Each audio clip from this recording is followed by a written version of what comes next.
মিরপুর টেস্টের দ্বিতীয় ইনিংসে গালিতে সালমান আঘা ঠিক এমন একটা ক্যাচ ধরেই ম্যাচের মোড়ই ঘুরিয়ে দিয়েছিলেন ওপেনার সাদমান ইসলাম অনিক। তবে অনুশীলনে এই ক্যাচটা হয়ে গেল বুমেরাং। মাঠ থেকে ধরলেন ড্রেসিং রুমের পথ, যেতে যেতে শান্ত সান্ত্বনা। অনিকের জন্য যদি হয় সারা, তবে জাকির হাসানের জন্য শুরু।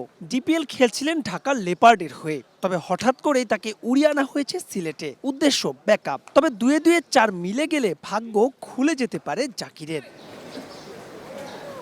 শুরুটা যে ফিল্ডিং দিয়ে সেখানেই ফেরা যাক। গেল এক বছরে বাংলাদেশ ফেলেছে 20% বেশি ক্যাচ, যার আবার 60% বেশি স্লিপে। তবুও এই সিরিজে ফিল্ডিং এর দায়িত্ব বর্তানো কোচের দাবি টাইগাররা নাকি বর্তমান সময় সেরা 3 দলের একটা। আমি যেটা ফিল করি, আমাদের স্ট্যান্ডার্ড, আমাদের যে ফিল্ডিং স্ট্যান্ডার্ড, এটা হাইস্ট লেভেলের এবং এটা ইন্টারন্যাশনাল টপ 3টা টিমের মধ্যে একটা, আমি যেটা বিশ্বাস করি। দ্বিতীয় টেস্টের আগে পাকিস্তান যেখানে করেছে ঐচ্ছিক অনুশীলন, সেখানে বাংলাদেশ ভীষণ সিরিয়াস।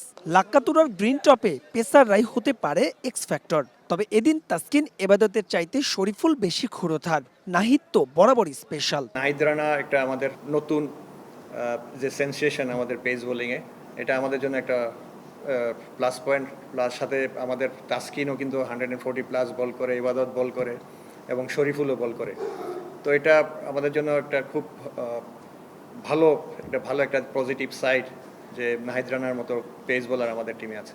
সিলেটে বিকেলের শুরুতেই হানা দেয় বৃষ্টি, তাতে নির্ধারিত সময়ের আগেই শেষ বাংলাদেশের অনুশীলন। অবশ্য শনিবারের ম্যাচের আগে আছে আরও একটা সেশন, সেখানেই হয়তো হবে ফাইন টিউনিং। তবে তার চাইতেও বড় প্রশ্ন, বৃষ্টির বাধা টপকে পুরো 5 দিন মাঠে খেলা গড়াবে তো? মাহবুব রিমন, স্টার প্লে, সিলেট।